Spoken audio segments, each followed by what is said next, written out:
Sino si Faustino Villaruel? Ano ang kanyang naging gampanin sa kasaysayan ng Pilipinas? Si Faustino Villaruel ay isa sa 13 martir na binitay sa Bagong Bayan noong 11 ng Enero taong 1897.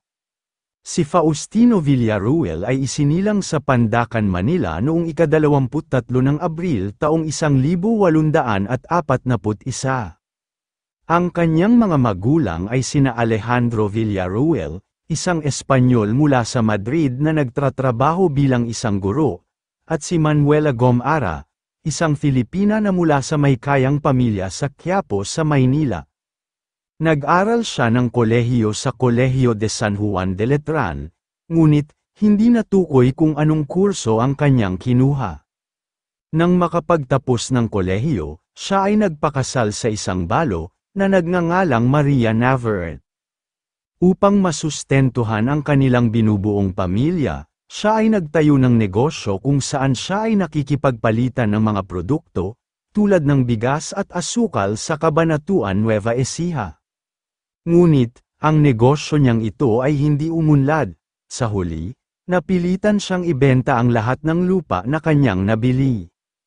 Upang maibangon ang pamilya sa kahirapan, siya ay lumuwas ng Maynila at nagtrabaho sa opisina ng isang abogadong Espanyol bilang isang apprentice. Pagkatapos ng maraming taong pagiging isang apprentice, siya ay nagbukas ng kanyang sariling opisina sa Calle Jolo, ngayon ay Juan Luna, sa Tondo sa Maynila. Nang maglaon, muli siyang sumabak sa pagnenegosyo, kung saan nagbibigay siya ng supply ng kahoy, rattan, bigas at kopra. Sa pagkakataong ito, ang kanyang negosyo ay umunlad at nagtagumpay. Kalaunan, nakakuha siya ng isang bodega sa Calle Merlon, na ngayon ay kilala bilang Muelle de la Industria, katabi ng Fort Santiago. Bukod dito, nakakuha din siya ng 3 bangka na nagdadala ng mga kalakal papuntang Tayabas, Marinduque, at sa mga probinsya ng Bicol. Sa kabila ng tinatamasa niyang kaunlaran sa buhay, naakit siya sa mga kaisipang pagkakapantay-pantay ng mga kalalakihan at kalayaan sa pagsamba. Dahil dito, siya ay sumapi sa masoneriya ng mga mason at ginamit ang sagisag na pangalang Ilaw. Kalaunan, nagtatag siya ng sarili niyang loiya, na nakilala sa tawag na Lodge Wallana, noong Mayo taong 1873. Nagkaroon rin siya ng mahalagang papel bilang isa sa mga tagapagtatag ng unang sentral na organisasyong masoniko, ang Grand Consejo Regional, noong 16 ng Abril taong 1873. Sa kanyang pagsisikap din, nagkaroon ng katuparan ang pagtatatag ng unang loiya para sa kababaihan, ang La Semilla. Ang kanyang anak na babae na si Rosario, na noon ay 18 taong gulang, ay ang tinatayang unang babaeng sumali sa masoneriya sa bansa noong 18 ng Hulyo taong 1873, gamit ang sagisag na pangalang Minerva. Bilang pagkilala sa kanyang mga kontribusyon sa kilusang masoneriya, ang Loia Villaruel sa Tarlac ay itinatag ni Procopio Hilario. Ang Loia Minerva sa Apari, Cagayan ay itinatag ni Gracio Gonzaga at Pastor Mac Anaya bilang parangal sa kanyang anak na si Rosario. Kasama ang Loia Vanguardia ni Jose Basa, ang kanyang sariling loiya na Loia Wallana, ay naging sentro ng pambansang propaganda panliteratura, na humihiling ng mga reforma para sa Pilipinas. Siya ay naroon nang itatag ni Jose Rizal ang La Liga Filipina sa bahay ni Doroteo Ong Junco sa Calle Ilaya sa Tondo sa Maynila noong 3 ng Hulyo taong 1872.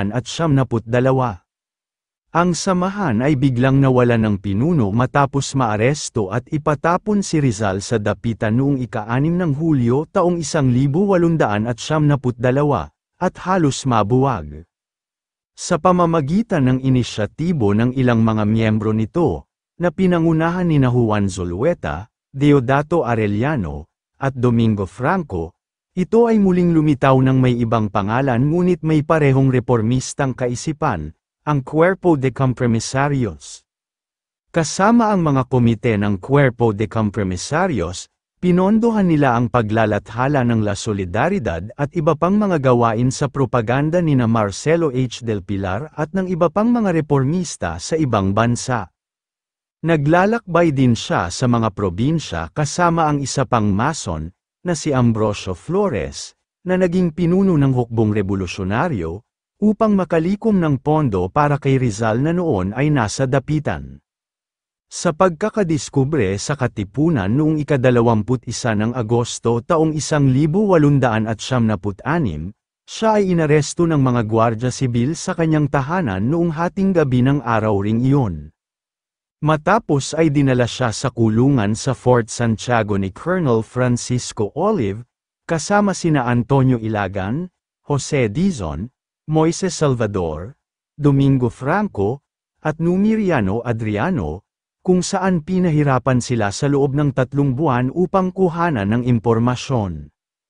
Matapos ay nilitis siya at ang iba pang mga inaresto ng hukumang militar, sa kasamaang palad, siya at ang iba pa ay napatunayang may sala sa kasong pagtataksil at rebelyon at hinatulan ng kamatayan.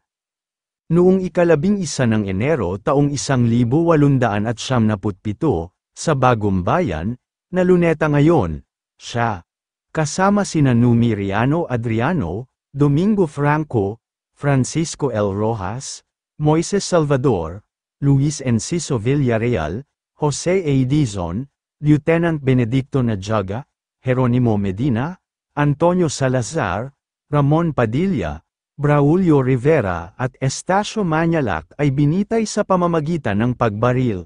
Sila ay nakilala sa tawag na 13 Martir ng Bagong Bayan. Matapos ang pagbaril sa 13 martir, ang kanilang mga katawan ay inilagay sa isang fourgon, isang saradong kalesang hinihila ng kabayo na ginagamit ng gobyerno para sa paghahatid ng mga basura. Matapos ay dinala ang mga ito sa sementeryo ng La Loma, kung saan ang mga bangkay ng 13 martir ay inihagis sa isang hukay sa likod ng simbahan. Ang lugar ay hindi kailanman minarkahan, at hindi rin kailanman nakilala. Kung kayo ay aking tatanungin, anong masasabi ninyo sa talambuhay na ito, mag-comment lang. So, ayun lamang ang talambuhay natin ngayong araw, sana ay may natutunan kayo. Huwag na rin kalimutang mag-like at mag-subscribe para maging updated sa mga panibagong video. Maraming salamat po.